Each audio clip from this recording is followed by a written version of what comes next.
Hi, folks. You are watching and listening to Sipping Off the Cuff on Tequila Aficionado Media on all of our channels and networks. I'm Mike Morales here in sunny Southern California. That guy out there in his shower is Matt Metris in overcast remnants of a hurricane, Rochester, New York. Oh, that was Henri, isn't it? Was that Henri? Yes, with just the very, very edges. It's just not really raining, just overcast and cloudy all day. Yeah, geez. Now, by the way, folks, you're probably watching this maybe in December, if you're watching this at all, because we're that far booked. I was thinking, Matt, that shower curtain, if you change that to green, you could use the green screen. You could use it as a green screen. Well, you'll see you can't see my shower curtain today, Mike, so I turned the camera a little. You have it on the other side. I do. See it there, but that's all right. That's okay. Not a big room. I know. Yeah, it's a small bathroom, folks. No. Today, Matt and I have a really interesting brand. I'm not sure if people have actually seen this out there. You can catch them on Instagram. Okay, go to your Instagram if you're following us on Instagram. If you're one of those folks who are on social media, and take a look at this brand. This is called Blasfemus, and it's blasphemous for a bunch of reasons. Okay, Number one reason is that it is coming from the makers of Brujo Mezcal, which we will be tasting later on. They were actually nice enough to get us all the varietals, and if you folks are familiar with us, if you've been following us for a long time, Matt and I did the most awkward tasting of Brujo Mezcal ever. It's not one of our proud moments, but we did it anyway. We powered through, and now we get to do the actual tasting of all their expressions, but we're going to do that later. This is coming from them, and the reason this is blasphemous, it says it's handmade American agave spirit made in Tejas. That is a little blasphemous. Specifically South Tejas, okay? This was great when we had heard rumors last July, before I moved here back to Southern California. And I lived in San Antonio for 8 years. Last year, we had heard rumors that there had been a historic building that had been bought by someone that was going to plant agave and manufacture a true American agave spirit. I'm interested. If you followed us, I wrote the book Agave Spirits Around the World. There's a section, a chapter there having to do with American agave spirits, USA, and I go through the whole history of the borderlands, which is huge. There's a whole untaught history concerning the borders, and specifically the Mexican people who lived on supposedly the Texas side of the border. I got news for you folks. Read that chapter, because the border, they didn't cross the border crossed them. Okay, and I go through the whole history and what comes out of what is going on in the borders and what's happening. So this is where Blasphemous comes in. Apparently, this family has a history of making an agave spirit in what is now Texas. Okay, so as usual, we're gonna taste the juice, then we're gonna give you all the ins and outs, what we know, which is very little. But we're gonna give you as much information as possible. So just again for transparency, I have broken the seal off of this prior to Matt and I meeting. Matt doesn't know that. So, but Matt, I know, shocker, right? And I'll get into why I did that. I normally don't have the time. I'm so inundated with what else we're doing. But I broke the seal. As you can see, it's a synthetic cork. It's one of the black ones that I think even... mine's beige. Okay. That may play into a lot. Okay. I'm going to pour mine in a Stasel Jarrito. Now, when it says 7 year, what it says, folks, is 7 year agave. All right, this is not about a 7-year aged spirit. And I was surprised to find out that it is actually aged. Yeah, that's not a color you would see in an unaged at all. No, no, and I have no idea. Do me a favor, Matt, smell your Yeah. cork.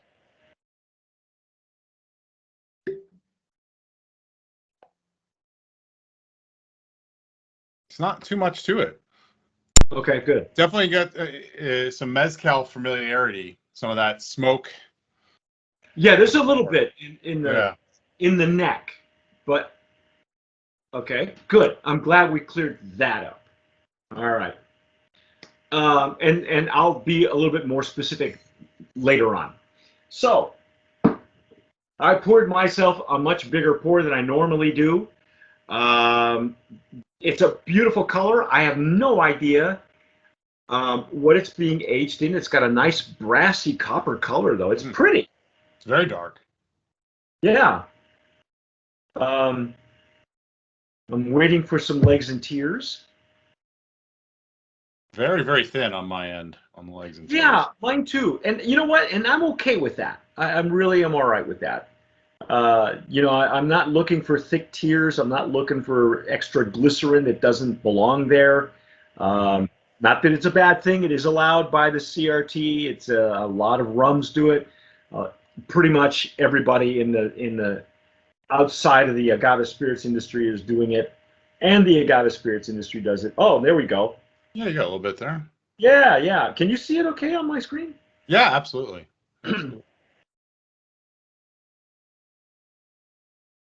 It's really pretty. I've got to say, I would love to know more about how long it's being aged. We don't know that. I have put that question to the folks at Blasphemous, and I have more information to clarify some of the things that were a bit mysterious for us and others who have sampled this juice. It's beautiful. Nice legs and tears. Now it's starting to stream. It's reacting more, and it's a bit more clingy now, Matt. I'm not sure if you're seeing that on your end. Yeah, I got a little bit. It's definitely, I would say, thickening up a little bit compared to how it started. Yeah, there you go. If you can see those ones, those are nice. Yeah, yeah, there you go. Matt, how many screens do you have, Matt, on your? I have five now. Jeez. With Matt, it's like getting tattoos. Once you get one, he's got to have another one. Just keep going. Yeah, you just keep going. Pretty soon you'll be covered in screens. Yeah. You'll just have a big wall. What's the hotel in Vegas that's got that big wall? I forget what it is. The last time I was in Vegas was over 2-3 years ago, before pandemic, and I forget which hotel it was. I think it's Bellagio. That behind the front desk, the several front desks, they have a huge screen, and they give you their commercials about who's going to be on stage and where and all that, all their properties. I think Bellagio is an MGM property. So, and that's what eventually you're going to have, one of those screens where we won't see Matt coming out of that small room anymore. No, it's just a matter of time. Well, let's see what we smell, shall we?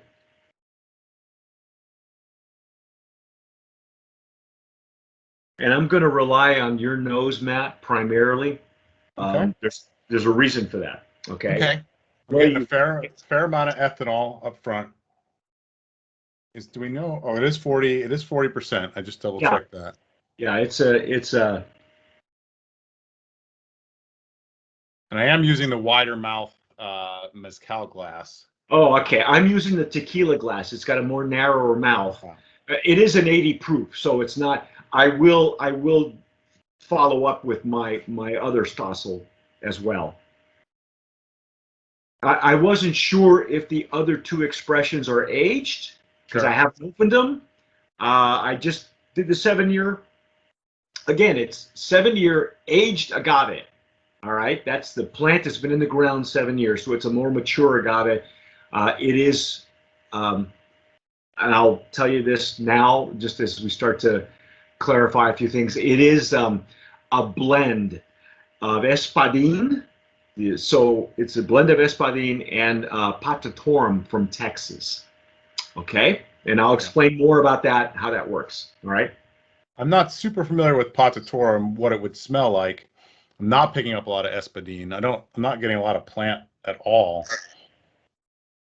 All right, I'm going to be honest here. I can't get any plant at all. Yeah. And I'll be honest with you. I'm going to be upfront with you folks because that's what we do. Um, I have a talcum powder smell that's very prominent throughout the juice. Are you getting that? Yeah, it could be. There's definitely smells that I can't place. There's aromas that I'm not that we're not typically seeing in any type of agave spirit. Okay. I haven't smelled talcum powder in quite some time to frame a reference. Let me take you back. The reason I'm going to do this is because, as we know, aromas are very much linked to memories. Okay, the perfume industry knows that. There is one huge company, a perfume company, that has several locations throughout the world. They're a global company, and everything they influence everything from food to perfume to agave spirits. As a matter of fact, they have a main office in Mexico City, and one of their biggest customers is the tequila industry. Small little factoid. Okay, now, so let me take you back. Remember when we were kids, and of course I'm a little bit older than you are, but when we were kids, we had to change our own inner tubes on our bikes. Okay, we didn't have those. We didn't have the tires that that self-inflated, and you could run over nails and stuff, and it would never go flat. When we were kids, we had Stingray bikes that weren't we didn't hop. I mean, the worst thing that we ever did was jump a ramp. That's all we ever did, or a speed bump and catch air. So, but when our tire went flat, we would buy inner tubes, and when you popped the inner tube open, it was covered in talcum powder. It was a just rubber tube covered in talcum powder, and you would get that talcum powder smell, right? And we'd fill up the inner tube, stick it back in the tire, put it on your wheel, your spoke wheels, and go. Did you ever do that? I probably made my parents do it. I don't remember changing any. Yeah, I did. I watched them do it, but I have bought my own tires in the past, and when you pull it out, it's covered in talcum powder. Not sure why, but so the smell of the rubber and the smell of the talcum powder is what I smell in this. Okay. But I don't know if you're getting that. I don't know what you're gonna get. Yeah, I don't get that as much. I don't get the rubberiness. Honestly, the thing that's most prominent for me is alcohol. Okay. All right. Let's dive in, shall we? Let's if since it's so one-faceted and one-sided, let's just see what we get.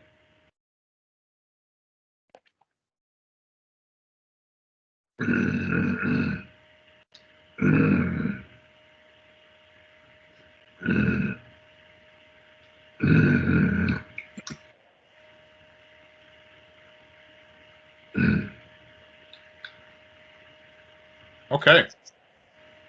Starts off really thin. It takes a minute to sort of open up in your mouth. I get nothing that I was expecting. I'm getting some residual, like apple pie spices. I'm getting some vanilla. I'm definitely getting some tingling on the outsides of my tongue. Yes. Sometimes that we would associate with the D word. But I don't know. What do you think? What I'm getting, first of all, we don't know what it's being aged in. We don't know how long it's being aged in. We don't know if it's aged 7 years as well as a 7-year-old plant. We know it's a blend. We know it's blended, polished, and finished in Texas. There is a distillery that they have purchased, a historic building. You can see it on their Instagram. They're not hiding anything. They're not hiding that. I have had, and Matt, your palate's a little wider than mine because you work, you've worked behind the stick. You maybe have handled rums before, sherries, cognacs. I can't say that I can. I can't say that this is even whiskey or scotch. Okay, I have on my palate. I am covered in baby powder rubber. Okay. That's what I'm getting. Now, on the retronasal, I got plant. I could taste it. It was there, but it was so faint that the only thing I can get right now, and even in my retronasal, is that. And I don't like it. I'm picking up on the second pass, so I'm going to narrow in. I said apple pie spices, but it's specifically cinnamon. I'm getting right on the very front tip of my tongue. Okay. Cinnamon mixed with a little bit of orange. It's very Thanksgiving-y, reminiscent. Okay. But it's still, it's very, the mouthful feels very, especially thin. And it takes a while, I feel like, for anything to build up as far as a flavor.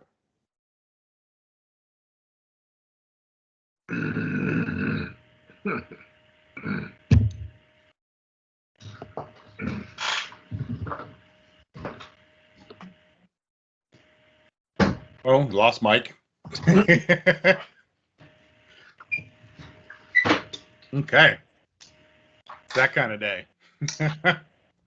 I don't normally do this. I mean, I haven't in the last 5 years. We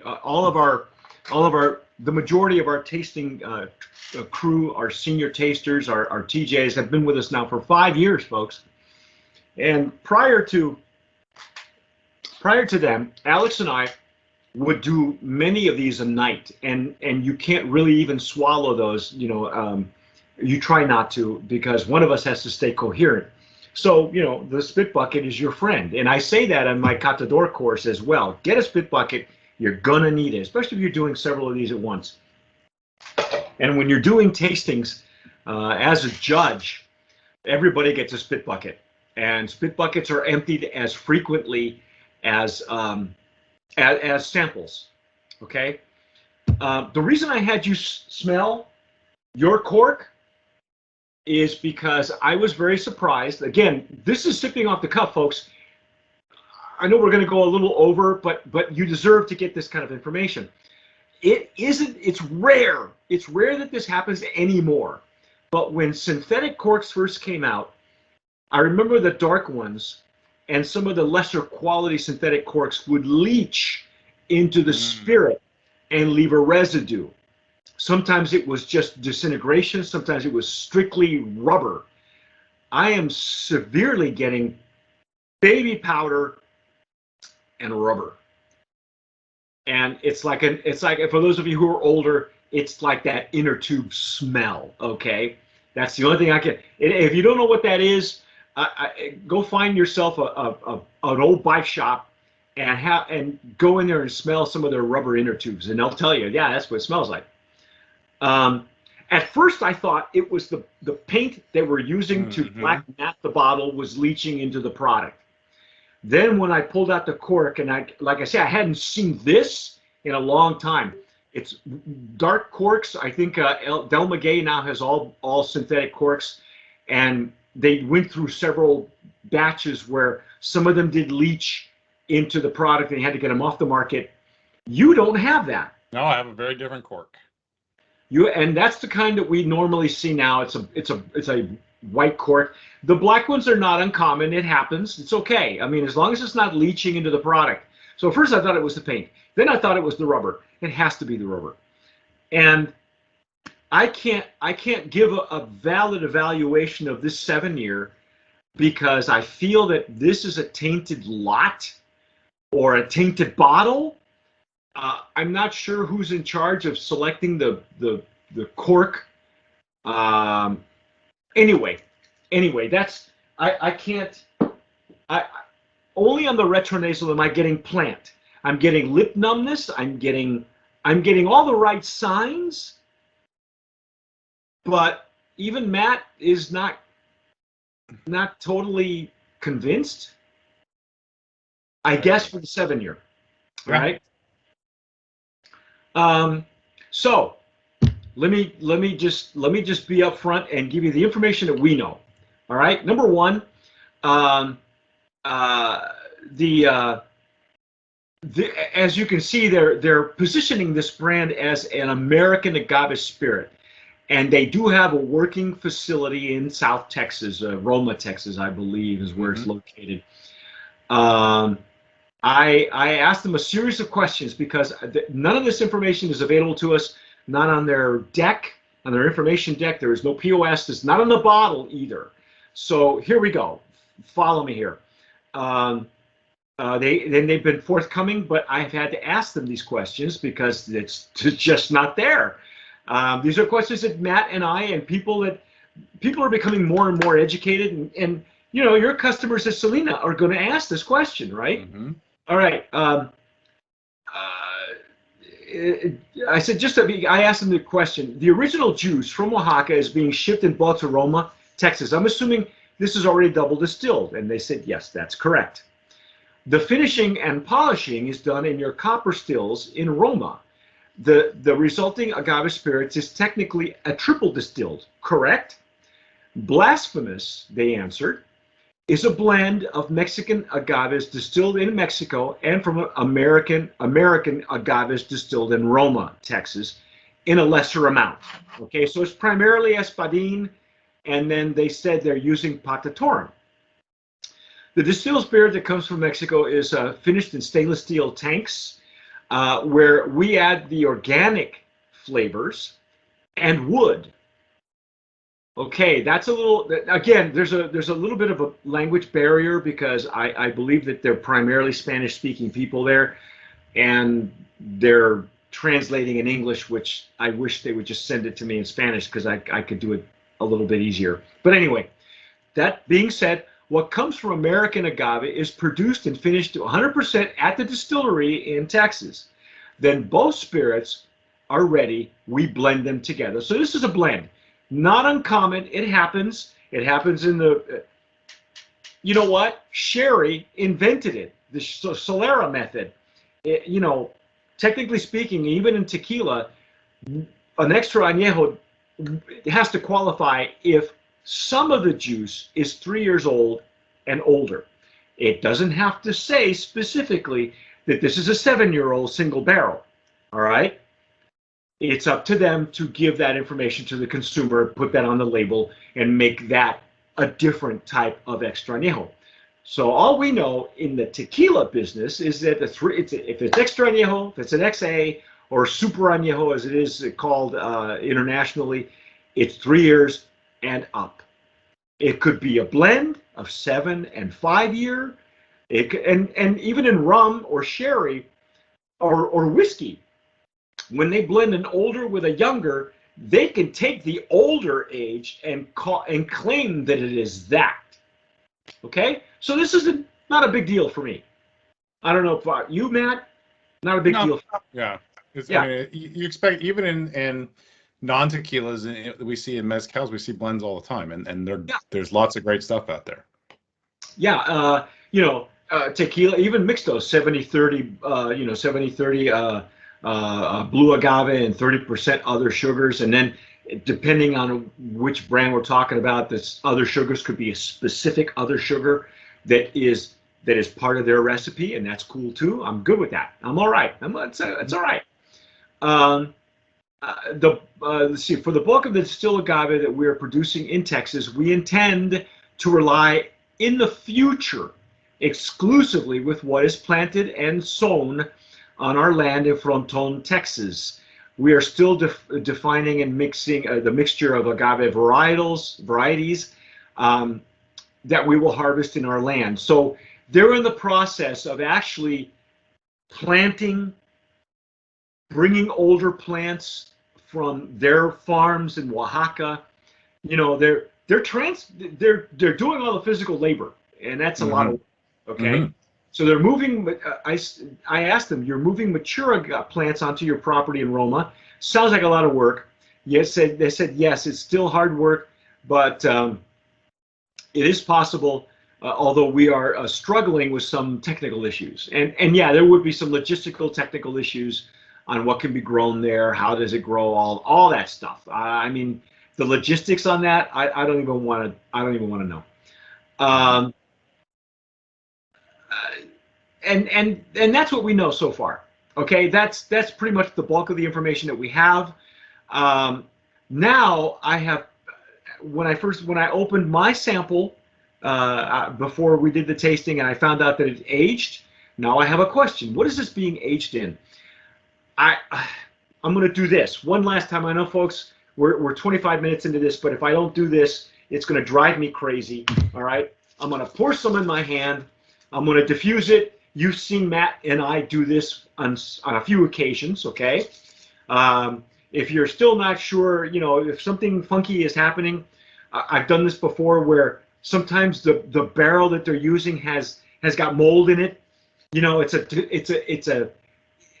happens. It's rare, but I'm getting all kinds of rubber. I'm getting synthetic. I'm getting fusel oil. I would be okay with a mezcal that had a smell that, you know, that were maybe at burning tires, but this isn't a burning tire. This is a powdered. This is powdered, which leads me to believe that it's tainted. I have a tainted bottle. I don't know how else to say it.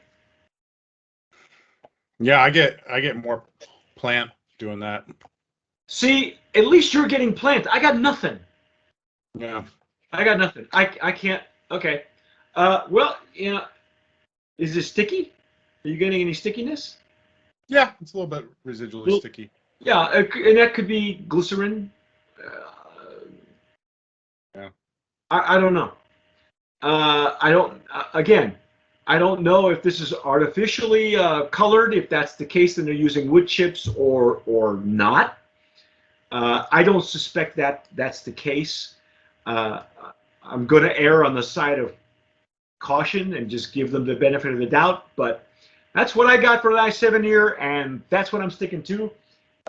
So there you go, folks. That's our take on Blasphemous 7 year. If you've had it, if you've been one of the few who have been fortunate enough to see this, I don't think it's totally on the market yet. They're still in the research and development.